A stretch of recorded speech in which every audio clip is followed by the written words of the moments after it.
আসলে পেরিনিয়ালি প্রিয় রং একটা। আমার সবসময় সাদার দিকে চোখ চলে যায় পোশাকের ক্ষেত্রে, তাই আমি কনসিয়াসলি এবার একটু অন্য রং বাছার চেষ্টা করছি। কিন্তু মঞ্চের জন্য আমার মাথায় সাদাই এসেছিল যখন পুরো টিম সকলের সাথে আলোচনা হচ্ছে, তো সৌম্য সহমত হয়েছে সেটার সঙ্গে। এবং আমার যে ডিজাইনার দেবশিলাবাই দেবজিৎ, ওরাই এই কস্টিউমটি করেছে। ওরা একটা কোঅর্ডিনেটেড কস্টিউম করেছে, যেহেতু আমরা বাই চান্স মিলে যায়নি। হ্যাঁ, এটা বাই চান্স নয়, এটা কোঅর্ডিনেট করেই পড়া হয়েছে। বাই চান্স মিলে যায়, এটা একদম কোঅর্ডিনেটেড প্ল্যান্ড, সেইভাবেই কস্টিউমটা হয়েছে আর কি। আচ্ছা, আমি কস্টিউম নিয়ে যেহেতু কথা হচ্ছে, আমার প্রিয় খোঁপাটা আমি আজকে আবার করেছি, দেখাই। আমার প্রিয় মুন্নিদি করে দিয়েছে।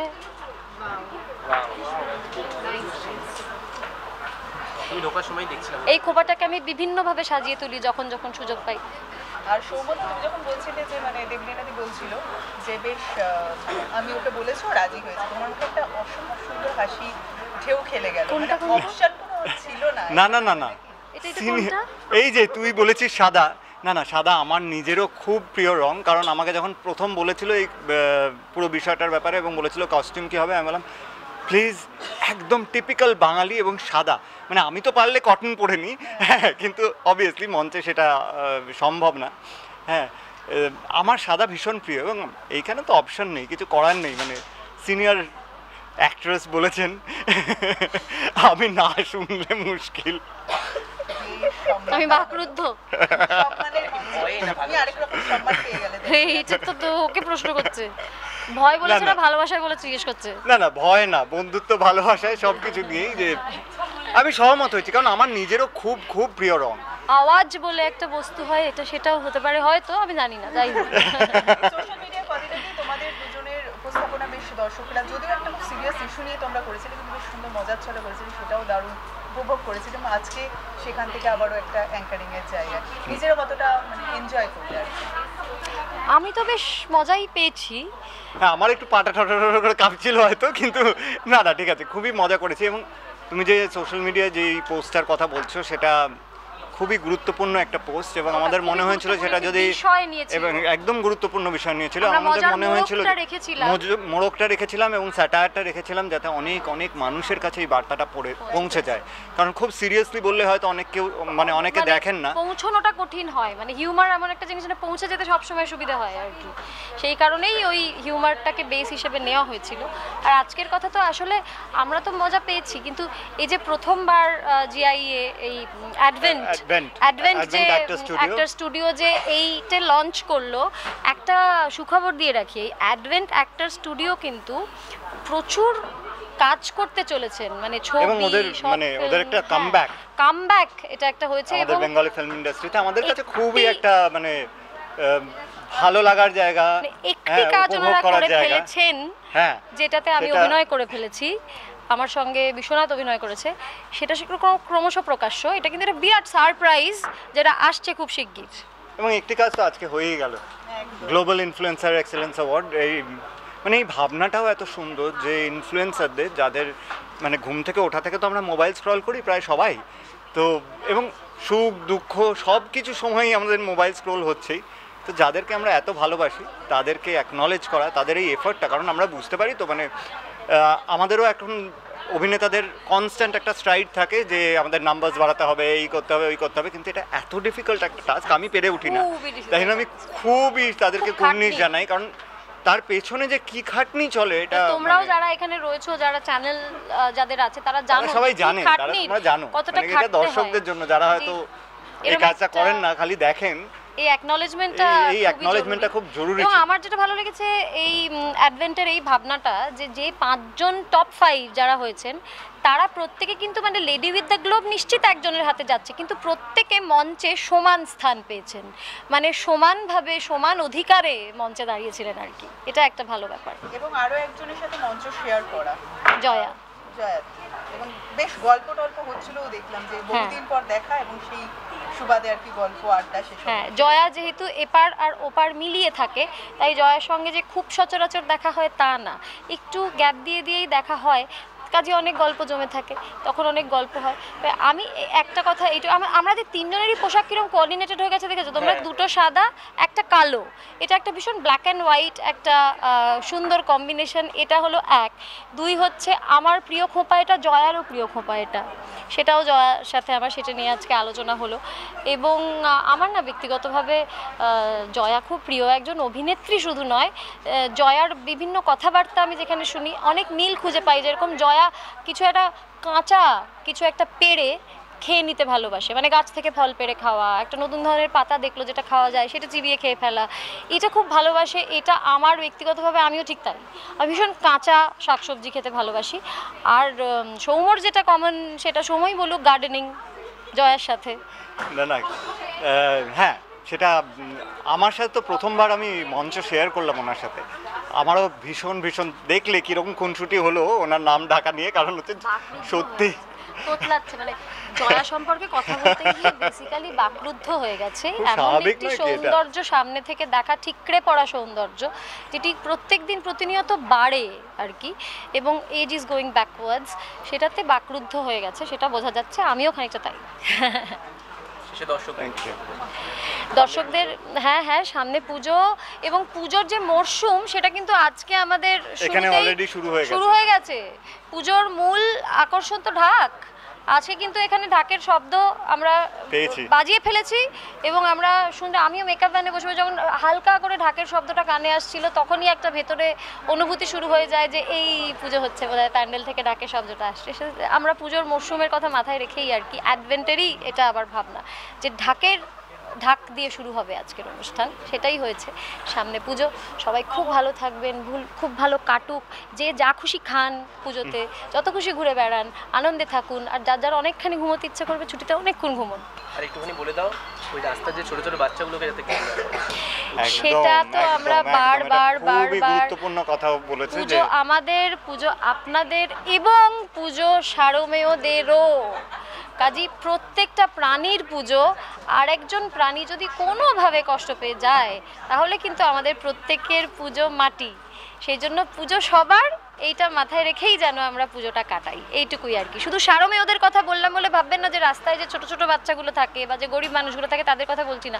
আমরা যদি 5টা জামা, আনন্দ যেন অন্য কারোর কষ্টের কারণ না হয়, যদি আমাদের পক্ষে সম্ভব হয়, আমরা যদি 5টা জামা কিনি, আমাদের আত্মীয় স্বজন বন্ধু বান্ধব যদি আমরা 10টা জামা দিতে হয়, একটা জামা আমার পাড়ার বারান্দা দিয়ে যে বাচ্চাটিকে দেখতে পাই বা যে 2-3টে বাচ্চাকে দেখতে পাই তাদেরকে একটু দিতে পারি আমরা, সেইটা কিন্তু আমরা প্রত্যেকে পারি করতে। তো সেটা যদি আমরা একটু করি তাহলে কি আনন্দের হয়ে ওঠে পুজোটা, ওদের ওই হাসি মুখটা দেখলে, তাই না?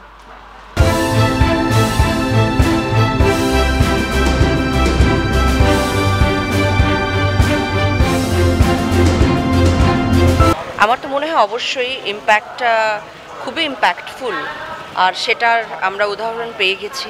আমি যদি শুধু আমার জায়গা থেকে বলি, আমাদের যখন কোনো ফিল্ম রিলিজ হয় অথবা আমাদের ভালো কিছু ছড়িয়ে দেওয়ার প্রয়োজন পড়ে, আমরা সবার আগে কন্টেন্ট ক্রিয়েটার যারা আছেন তাদের সঙ্গে যোগাযোগ করি, তাদের সঙ্গে অনেক সময় আমরা কোল্যাব করি, সেটা ফিল্ম প্রমোশনই হোক অথবা কোনো মার্কেটিং হোক, যে কোনো কিছুই। আমার মনে হয় যে এটা এখনকার সময়ে এসে এটাকে অবশ্যই আমাদের অ্যাকনলেজ করতেই হবে। তাদের জায়গাটা তারা নিজেরাই খুব সুন্দরভাবে তৈরি করে নিয়েছেন। আর আজকের দিনে দাঁড়িয়ে ইনফ্লুয়েন্সাররা দেখা যাচ্ছে ছবি সিরিজের মতো দেখা যাচ্ছে তাদের, তো সরি ছবি সিরিজে ইনফ্লুয়েন্সারদের দেখা যাচ্ছে। তোমার কি মনে হয় যে অ্যাক্টর যদি আসলে রিপ্লেস করে দিচ্ছে তারা কোনোভাবে? না, তা কেন হবে? আমরা তো অনেক সময় নন অ্যাক্টরদের সঙ্গেও কাজ করি না, এবং সেটা করতেও ভীষণ ভালো লাগে। আর আমি বলবো যে তারা, তাদের ভেতরে এক ধরনের আত্মবিশ্বাস, কনফিডেন্স রয়েছে, কারণ একটা কন্টেন্ট তৈরি করতে গেলে সেটাকে সাবজেক্ট পছন্দ করা থেকে শুরু করে সেটাকে কন্টেন্টটা তৈরি করা, পারফর্ম করা, সমস্ত কিছু একার নিজের করতে হয়, যেটা কিন্তু আমাদেরকে করতে হয় না। আমাদের সাথে একটি দল থাকে, অনেক কিছুই থাকে। তো সেক্ষেত্রে আমি বলবো কন্টেন্ট তৈরি করা অনেক বেশি চ্যালেঞ্জিং, এবং এটা এখন করতে পারাটা এক ধরনের এক্সপার্টিজম। সেজন্যে সেখান থেকে আমার মনে হয় না যে কোনোভাবে এখানে বিরোধ আছে কোনো। যারা অভিনেতা বা আর্টিস্ট তৈরি হয় তারা একটা দীর্ঘ প্রসেসের ভেতর দিয়ে আসে। একই সঙ্গে যারা কন্টেন্ট তৈরি করছেন অথবা অন্য যে কোনো কেউ যখন অভিনয় করছেন, এবং সেটা যদি ভালো করে থাকেন তাহলে সেটাকে অবশ্যই সাধুবাদ জানাবো। আর তোমার সেক্ষেত্রে ফেভারিট ইনফ্লুয়েন্সার কি হবে, মানে তোমার চয়েস অনুযায়ী বলো। আমি অলরেডি অনেকের সঙ্গে, আমার তো মনে হয় আমি উন্মেষ নামে একজন আছে, তার সাথে কোলাপ করেছিলাম একবার। আরও অনেকেই রয়েছে যারা আমার ভীষণ প্রিয়। আমার যখনই মন খারাপ হয় বা কিছু, তখন আমি সেগুলোই দেখতে থাকি। ভীষণ স্ট্রেস রিলিফ করে এবং দারুণ দুর্দান্ত কাজ করেন।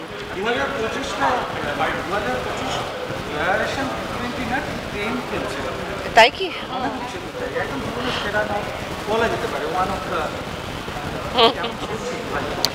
আসলে কাজগুলো তো অনেক আগে করেছিলাম, কিন্তু কাজগুলো তো দীর্ঘ সময়ের ভেতর দিয়ে করেছি, হয়তো একই সময় এসে রিলিজ করছে একটা সময় এসে। আর আসলে আমি কখনোই আমার কাজ, আমার আপনারা যেটাকে বলছেন যে আমি সেভাবে আসলে দেখি না। এগুলো কাজ করেছিলাম, সবগুলো একসাথে আসছে, দর্শকেরা দেখতে পাচ্ছে, সেটাই আমার জন্য সবচেয়ে বড় বিষয়। আচ্ছা আচ্ছা, হ্যাঁ সেটা হয়ে গেছে, হয়তো ভ্যারাইটি আছে। পুজোর আগে কি, আমি তো এখানেই থাকি, এখানে থাকি, বাংলাদেশে মিলিয়ে থাকি। আর পুজোর আগে কলকাতায় এমনিতেই এখন আমার নিজের থাকবার জায়গা। তার ওপরে পুজোর সময় তো আমি কোনোভাবেই মিস করব না কলকাতা, সেটার কোনো প্রশ্নই আসে না। খুবই যাওয়া আসার ভেতরে রয়েছি। পুজোর ইভেন্টস, পুজোর সামনে যে পুজোরগুলো আছে, পুজোর যে মানে পুজোর সময়টা, পুরোটা সময় থাকবার ইচ্ছা রয়েছে এবং থাকবো।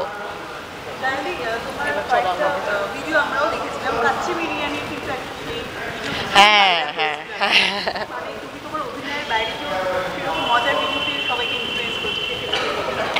আমি করেছি, আমার চেয়ে বেশি করেছিল উন্মেষ, সেই করেছিল। তার কারণেই হয়তো লোকে এতটা দেখেছে। আর তার সঙ্গে সাবজেক্টটা হয়তো আমার এবং তাদের মাঝখানে একটা জায়গা ছিল। আমার তো খুব দারুণ লেগেছিল। আমি সবার খুব, কারণ এখনকার দিনে এটাকে অ্যাকনলেজ করতেই হবে যে মানুষ এখন খুব বড় ছবি দেখতে বা আমাদের ছোট স্ক্রিনের জন্যে আমার মনে হয় কন্টেন্ট খুব ইম্পর্টেন্ট, এবং সেখানে তারা স্টার, সেটা আমাদেরকে অ্যাকনলেজ করতেই হবে। সবাইকে পুজো উদযাপন করতে বলবো খুব ভালো করে আনন্দে থাকুন, সকলের খুব ভালো সময় কাটুক, আনন্দে পরিবারের সঙ্গে কাটুক, এবং পুজোতে যে আমাদের অনেকগুলো ভালো ভালো বাংলা ছবি আসছে সেগুলো অবশ্যই দেখবেন।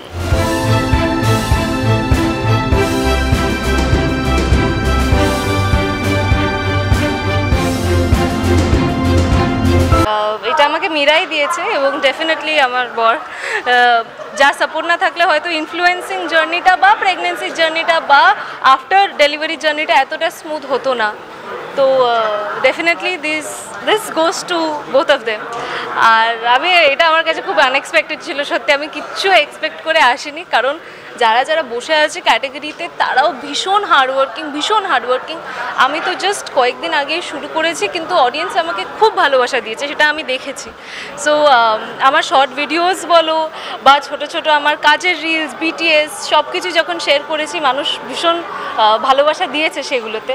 হয়তো তাদের জন্য এবং আমার ফ্যামিলির জন্য এই অ্যাওয়ার্ডটা আজকে হাতে নিতে পেরেছি। So thank you, this is very very special.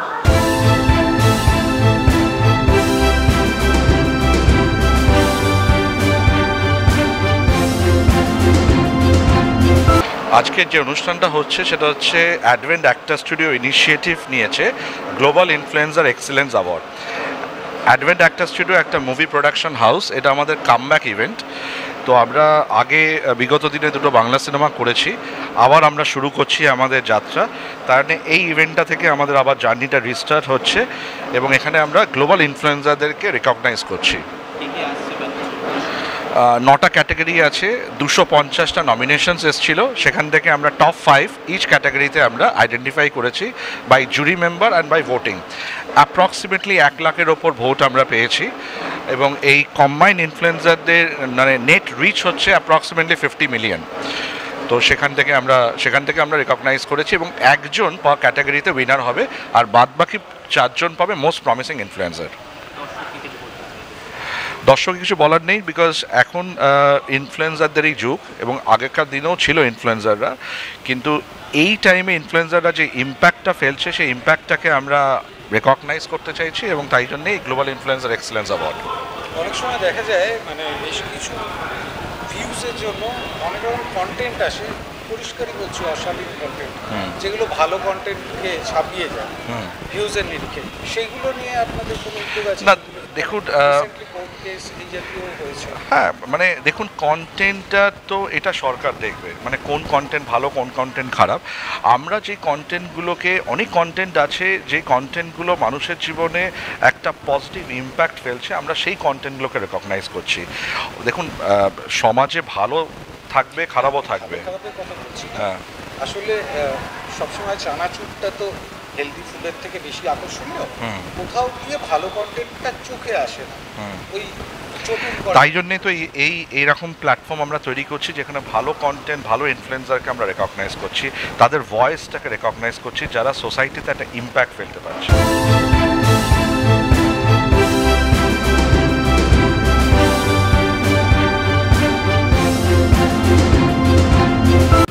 Tollywood focus Kolkata চ্যানেলটি আপনাদের ভালো লেগে থাকলে লাইক করুন, সাবস্ক্রাইব করুন এবং আপনাদের পছন্দের ভিডিওটি অবশ্যই শেয়ার করুন। Tollywood focus Kolkata.